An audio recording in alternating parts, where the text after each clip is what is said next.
Hello everyone and welcome to this week's edition of the Record Rangers podcast. My name's Gavin Berry and I'm delighted to say that I'm joined by the Record Sport Dream Team of Andy Newport and Fraser Wilson. And guys, we are going to have some fun on this podcast. Please hear it.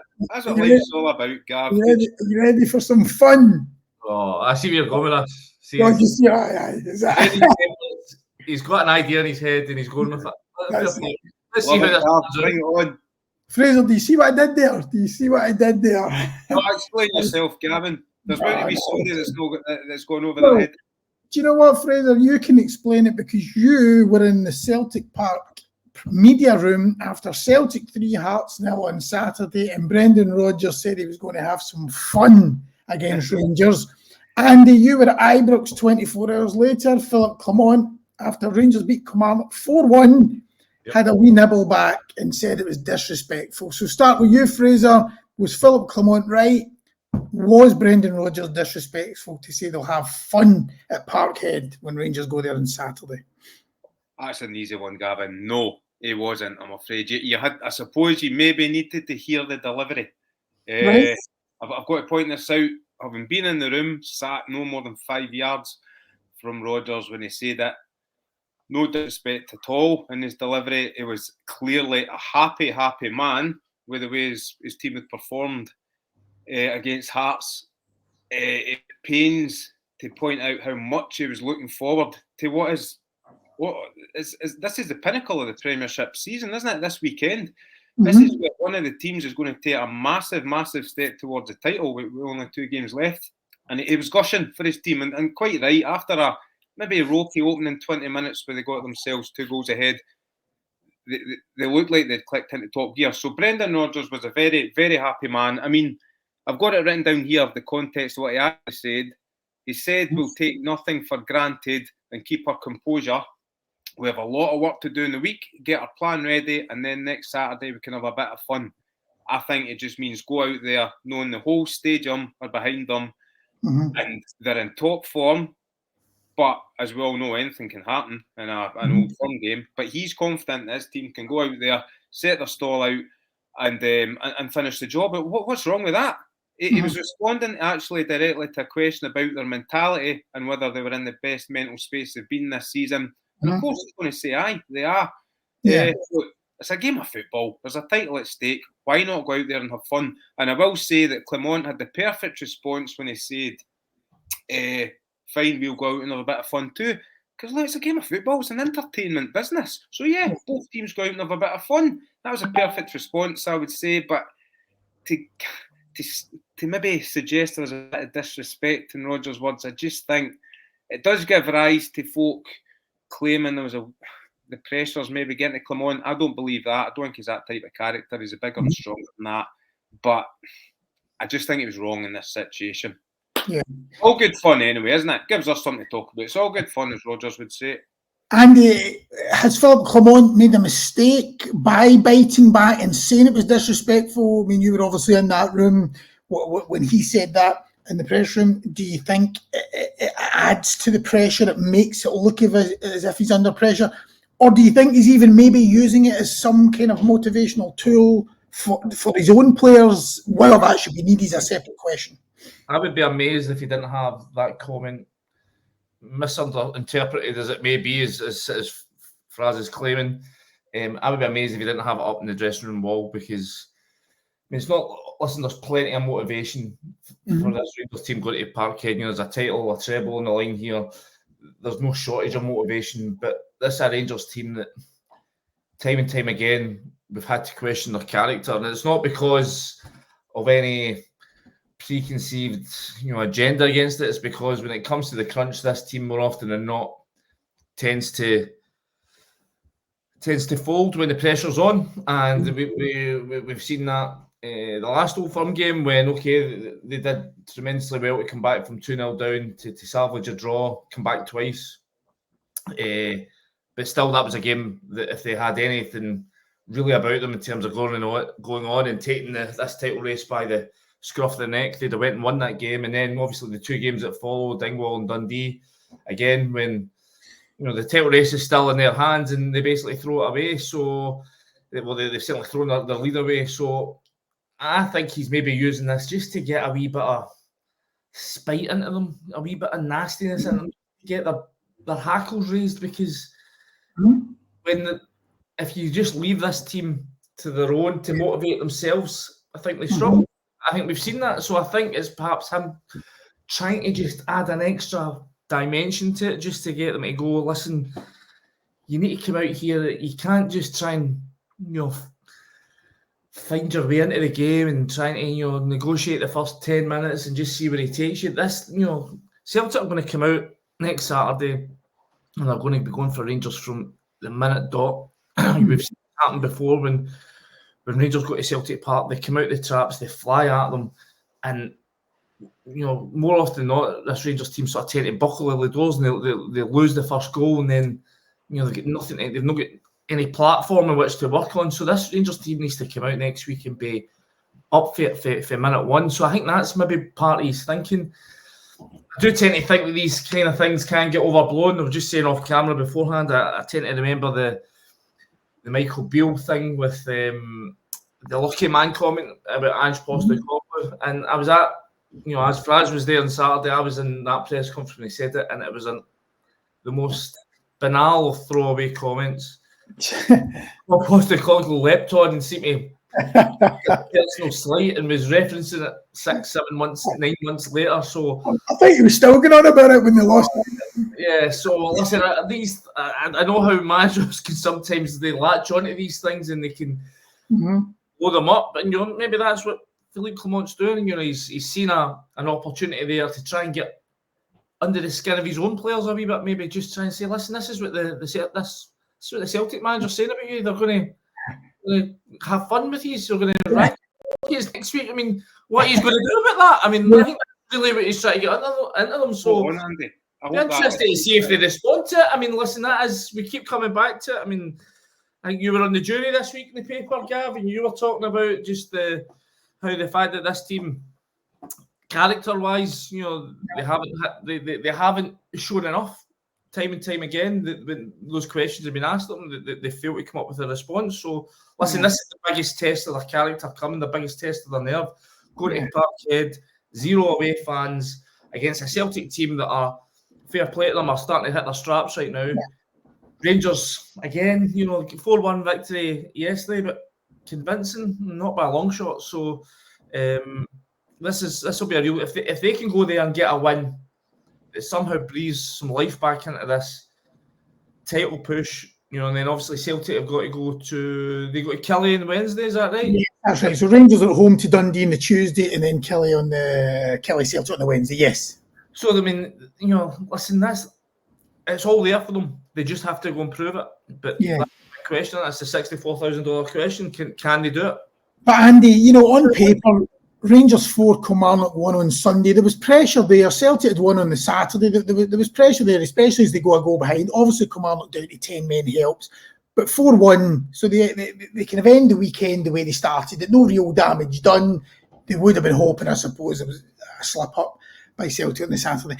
But everything at full time, despite the 4-1, and Tom Lawrence scores a good goal, and there were things to like about it, I suppose. But all I see is from the feeling from the majority of Rangers fans, when you talk to them or you listen to phone-ins or whatever it is, it's just a feeling of dread and no confidence that this team can go to Celtic Park and win. Yet you're saying it's there for them. Is it just because they've been let down so many times?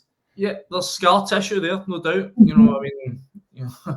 How many times have Rangers either got a bit of momentum or got themselves in good position, and it comes to the crunch, they need to beat a Celtic team.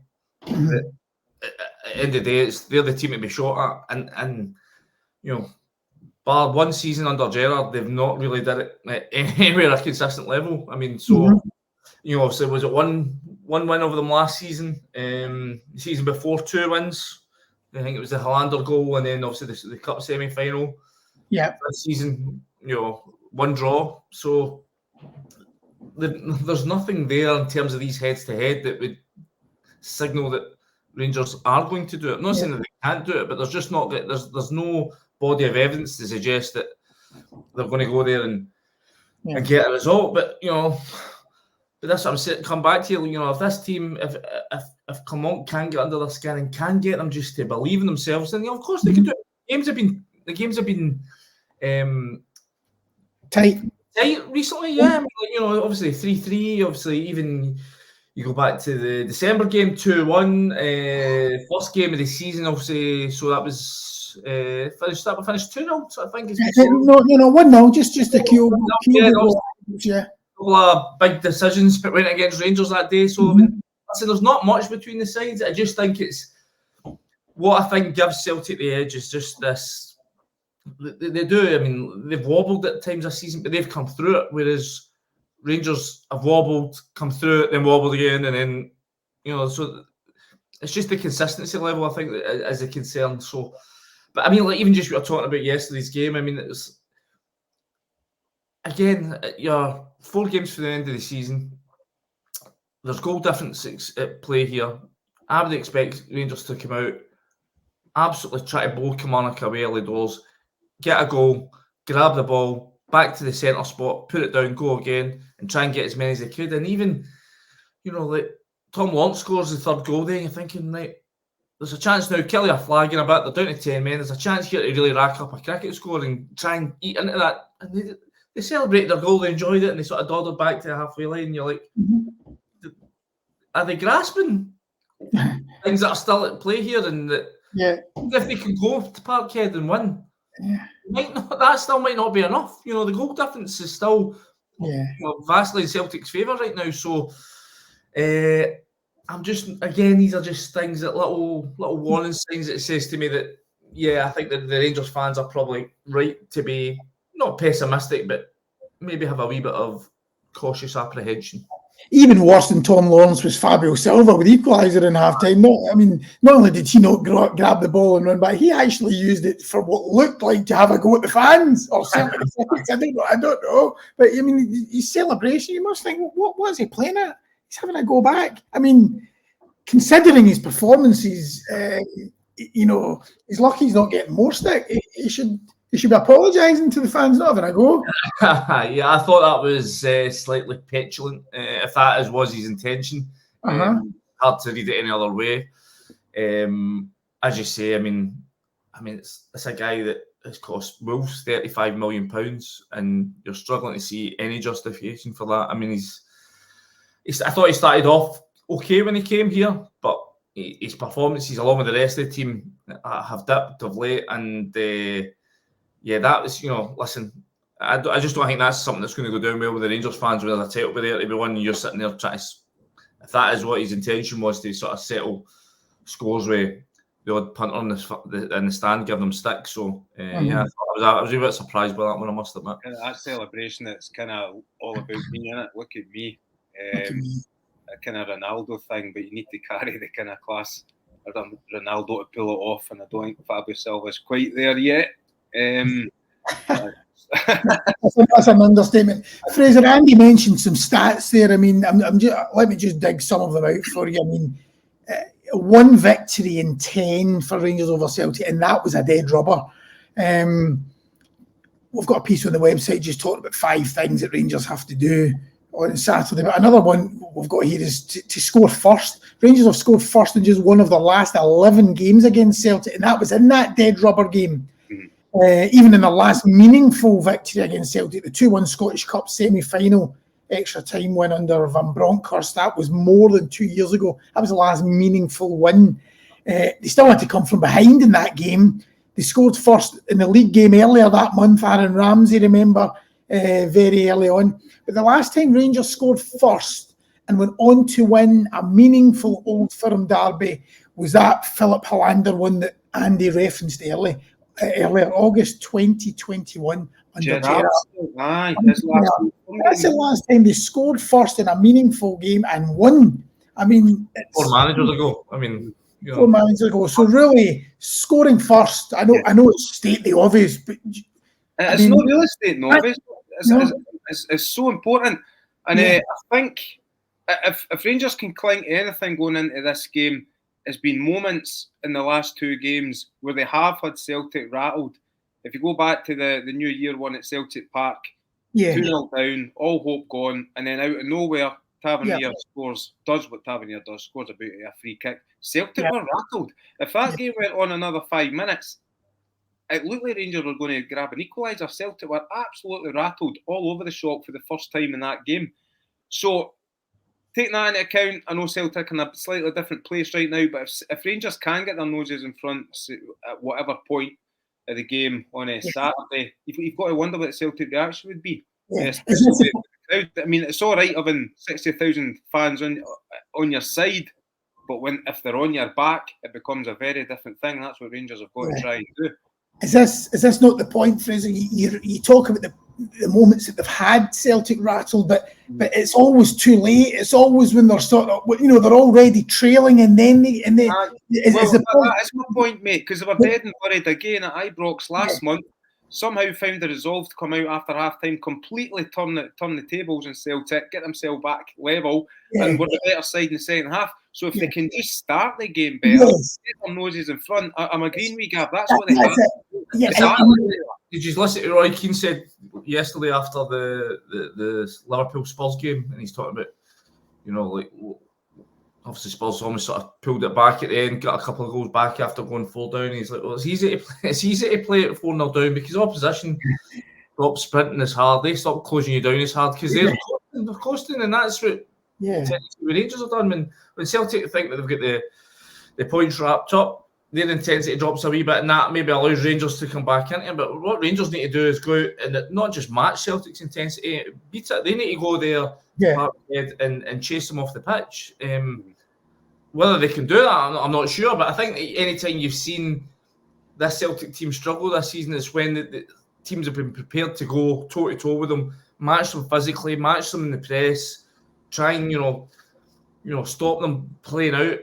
And listen, it's a risky strategy because when Celtic are at it, they're more than capable of popping around it. But if they have a slight off day, that's the way to beat them. But it's whether or not Rangers are going to be bold enough. When we saw at the start of the season, Michael Beale basically sat off Celtic, allowed them to come to Ibrox with no fans and have all the ball, and that was utterly the wrong thing to do. Clement goes to Parkhead and tries to get a wee bit more in their faces, but obviously it's individual mistakes in the day that cost them. You're thinking of opportunities they missed. Dessers going through in the goal, when if he takes that, then that could have been a sort of major turning point for this team. But Rangers are going to have to go there. They're going to have guys full of belief. I mean, we saw signs that Dessers is, fair play to the guy. He gets a lot of knocks, but he comes back. But again, at the weekend there, that was as bad as he's been for a long time. The chance where he has to, he just needs to shoot. He's 6 yards out. He's got a chance to shoot, and he tries to cut back inside on his weaker foot, bizarrely. So, I just find, and you look at, I thought Lawrence in the last Old Firm game was quite disappointing.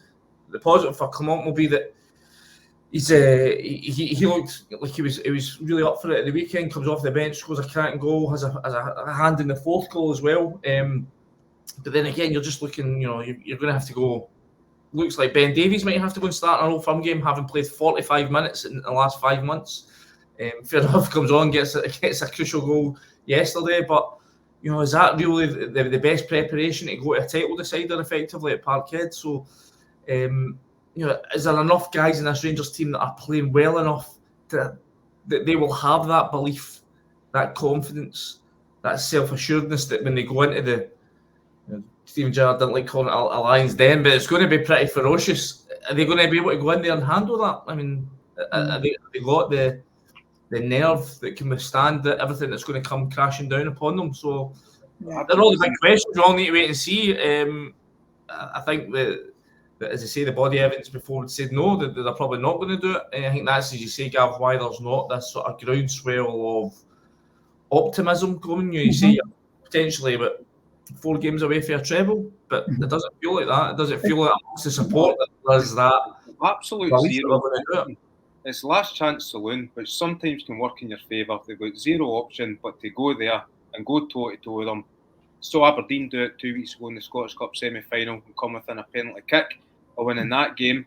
So Rangers need to go toe to toe and have every player absolutely on point. Decision making, energy levels. Can't have John Lundstrom looking leggy in the middle of the park. Diamande never looks leggy, but he needs to make the right decisions. They just need to be spot on. And by the way, I've watched Celtic twice this month in the semi-final, then again at the weekend. They can be got at down the flanks in particular. Aberdeen did it twice, and again, Hearts had plenty of opportunities in that first half at Parkhead to show that Celtic defence can be caught at. They don't like cross balls thrown into the box, despite having Cameron Carter-Vickers there. They can be liable down the wings. So Rangers have to go there and give it their best shot. There's nothing else for it. They can't sit back and hope. They have to go for it and make sure every player in light blue on that pitch at the weekend is absolutely on their game. And they'll have a chance. Look, it's a basket case of an Old Firm game, innit? Every derby is like that. So you can never write them off. Andy, I see James McFadden and Chris Sutton on Sky Sports after the Kilmarnock game were sort of debating. They had differing views on Cantwell and Lawrence. McFadden seemed to favour Lawrence in a bit more quality, saying Cantwell was more press and bringing more energy and endeavour. What do you think of who do you think is the better option in the number 10 role? Also, what do you think about 3 in midfield for a bit more solidity in there? Could you move Sterling in? But do you then lose something from the attack if you do that? Maybe because you might have to sacrifice a Cantwell. I'd certainly be putting Sterling back into the engine room. I just think that's his most naturally effective position. I think his athleticism in there, his ability to pressure opponents. I actually think his range of passing in that sort of area of the pitch is quite effective. I think he's underrated in that sense. I'm not sure. Well, he's not a natural winger at all. Yeah, I think he's done an okay job there filling in, but I think that's only because Rangers don't have another worthwhile option playing out there. Ross McCausland at times has done okay. Yeah. The kid hasn't really kicked on, I suppose, the way that some would have hoped. Scott Wright just hasn't sort of lived up to any sort of hopes that Steven Gerrard would have had for him when he brought him in 3-4 years ago. Just trying to think who else you could even play out there. I mean, Kamara played there a lot. He's the first season, but he's not nowhere near fit enough. I can't remember last time we've seen him on that right hand side. So listen, it's been a needs must with Dujon Sterling out there. But for me, I think he's most effective in the middle. I think if Lundstrom, as it looks like he's going to be leaving in the summer, I think he's the natural sort of replacement to stick in there. Just in terms of the 10, I mean, the frustrating thing with Cantwell is that he's undoubtedly talented, and I think he's got great qualities. It's just his ability again to display them. I think Callum McGregor's had the absolute number on him the last few Old Firm games, and he's got. I worry that part of he gets sucked into these games a wee bit much. I know I'm talking about there needs to be a wee bit of spite about this team. I think he's maybe the opposite. He needs to take some of that emotion of the game out of it because he get drawn into things, and I think that takes away from his game. I mean, I think you saw against Hearts in the semi-final what he's capable of when you just get him focusing on coming up with end product, and I think that's the thing that that needs to be his main focus going at this game is end product, assists, goals. I don't think he does enough of that for a guy in that position in this Rangers team. I mean, I could understand if Clement was to go with Tom Lawrence this weekend on the basis that he'd come off the bench. He looked really sharp when he come off the bench, obviously getting the goal, having a hand in the fourth goal. His confidence will be high off the back of that, and he also offers a bit more of a physical presence compared to Cantwell. But I just thought the last Old Firm game he was so ineffective. I don't know if that was a fitness thing. I don't know if that was just a legacy of the fact that the whole team was sort of starting to slide at that moment. But I thought he didn't really offer all that much in the last Old Firm game, and I felt Cantwell coming on was one of the sort of catalysts for Rangers sort of getting a grip in the game in the last sort of half an hour or so.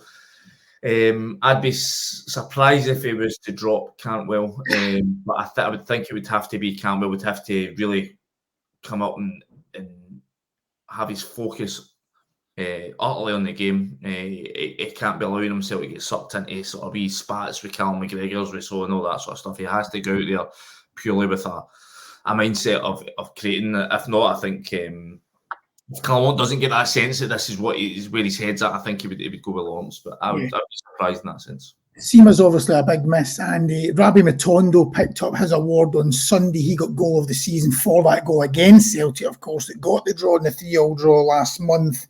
Matondo, he's talking up his chances, but I mean, whether he could throw him in, I don't know, given his kind of lack of fitness to go straight into a game like that. But Andy, just to touch on you talking about moving Sterling from the right into the middle, when I see that discussed, a lot of people make the point that Sterling helps James Tavernier on that side with the threat of Maeda, because we know how many problems Maeda has caused Rangers, in recent derbies. Is there an argument to see if you move Sterling in, Tavernier is more exposed? I don't know, because I think if you look back to the sort of Old Firm games under the sort of Gerrard era, the fullback cover didn't really come from the wingers in front. It came from the sitting midfielders inside. Mm-hmm. It was Kamara and we've been Ryan Jack at that time. Their jobs was to do the screen sideways as opposed to looking. But listen, it also obviously depends on the tactical tweaks that come. But I think Sterling can still do that. I think he can still go and sit in that sort of deep anchor pocket on the right hand side and still be shifting across to back up Tavernier. I think there's an argument you could say that if you're really that concerned, you would just swap Sterling and Tavernier about, put Sterling at right back and put Tavernier one further forward. That's not something that's been tried for a while, so I wonder if that might get a wee airing this weekend. I wonder if Clement listens to this. My questions at the press conferences, so I doubt he listens to this nonsense. Is that right?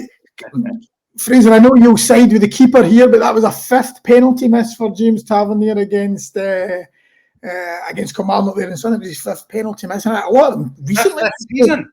Sorry? 5th this season. Third in the last. It's his third miss in the last 7. Oh, there you go. There's a start. Not 5 penalties. But I mean, to be in his defence, I mean, it was some save by Will Dennis, wasn't it? Sorry, 4th in his last 7. I beg your pardon. 4th in his last 7, okay, and 5 this season. Yeah, I think that's right. I mean, obviously, he has got this great record, but it seems to be actually when he goes higher, he's got a better success rate. No goalie saves a top corner penalty. No, you need to have. Look, Matt O'Reilly's at the weekend against Hearts. Tavernier's in the last Old Firm game was the perfect penalty. That was the one. Pressure penalty, perfect execution. No, you ever read the book Inverting the Pyramid? It's a good stats book about football, and they said basically riveting, Andy. The best place to stick a penalty is a top corner in terms of they don't get saved, but they're obviously technically the most risky because you're risky that flying it wide or over. So there you go. I just think Tavernier's got the execution that it can be pretty precise in that top corner. I mean, to do it under that pressure against Celtic, Ibrox last month proved it. So surprised to see him going low, but he does mix them up, doesn't he? Look, if you're going to go low into the bottom corner, the goalie's basically got a 33% chance of saving it, I would say. But it was still a crack save because he struck it well, Tavernier, didn't he? There was plenty behind it. So it was a really solid right arm for Will Dennis. I just thought it was a great save rather than a poor miss. No, that's it. Yeah. It's funny when you think of those misses. You're probably going to correct me because I'm just saying this off the top of my head, but I can't think of many penalty misses that have proved costly. They've always been in games. Was one of them not? In fact, one was the Scottish Cup, wasn't it, against Hibs, where launched from David Marshall saved 2 of them. I think there was another one. No, since the start. I think you had a costly one at the start of the season, but I can't remember what. I'll give me a minute. But anyway, Fraser, if Rangers are awarded a penalty on Saturday, you would have known there's only one man taking it, isn't there? Oh, why would you change it? Aye. Look, I was astounded at that stat you gave us there, Gavin. He's missed 5 this season. Well, Andy said 4 in the last 7. Yep, so he's missed. Sorry, he's 3 in the last 7. I beg your pardon. You're all over the place. Has he missed any? He sure he's missed any. I've got him here. So he missed obviously one yesterday. He missed one in March the 30th against David Marshall, 3-1 win. Yep. He missed March the 10th was the Scottish Cup game at Easter Road where he missed. Where I think it was Lundstrom followed in, get the rebound. He missed against Livingston back in November. So and he did.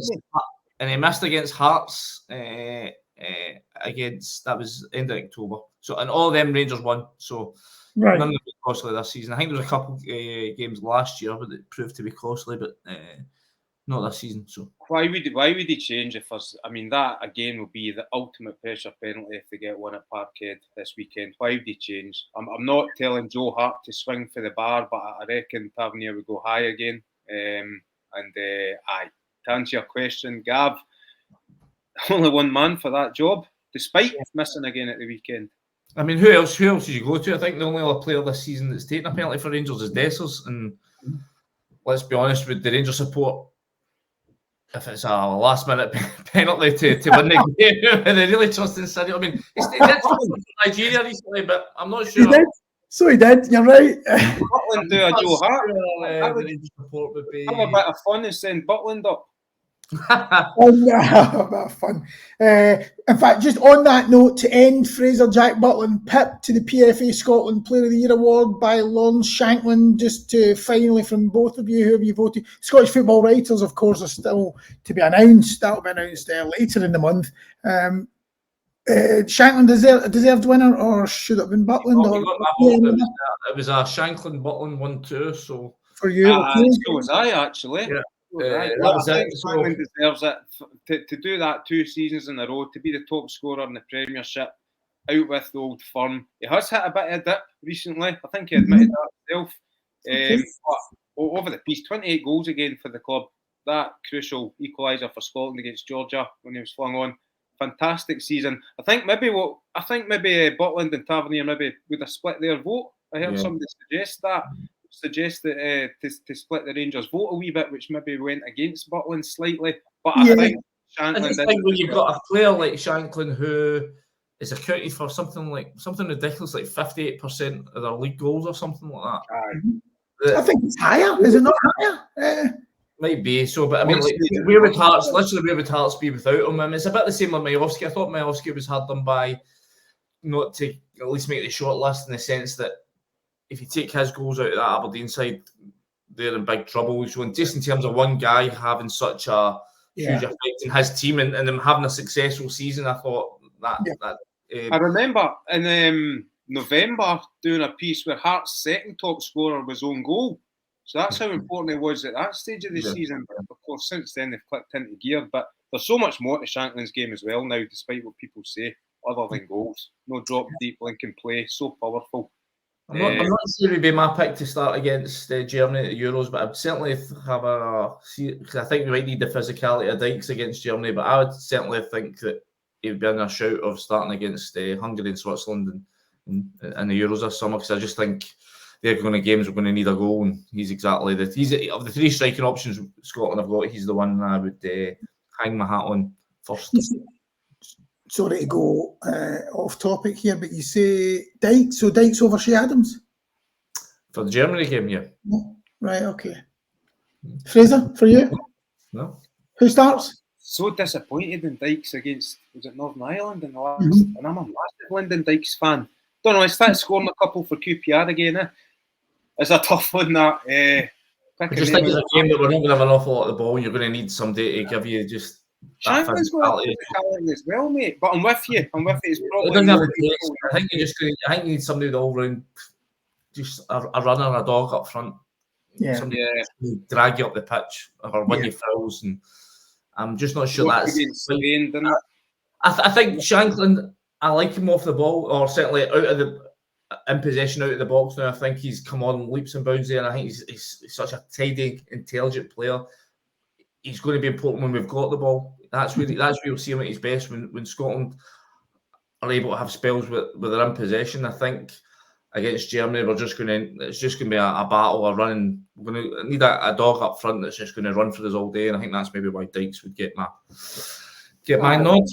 If he can produce the kind of performance they did against Denmark and Spain, where he does drop deep, and he's good with the wee balls round the corner, taking the ball in, playing around the corner. I think it's hard to disagree with Andy in that one. I think he's a tried and tested. I think Clark almost hinted at that last week as well. He was at pains to repeatedly say never underestimate the impact Lyndon Dykes and Shea Adams have had in the Scotland team. So, perhaps I would go with Lyndon Dykes as well.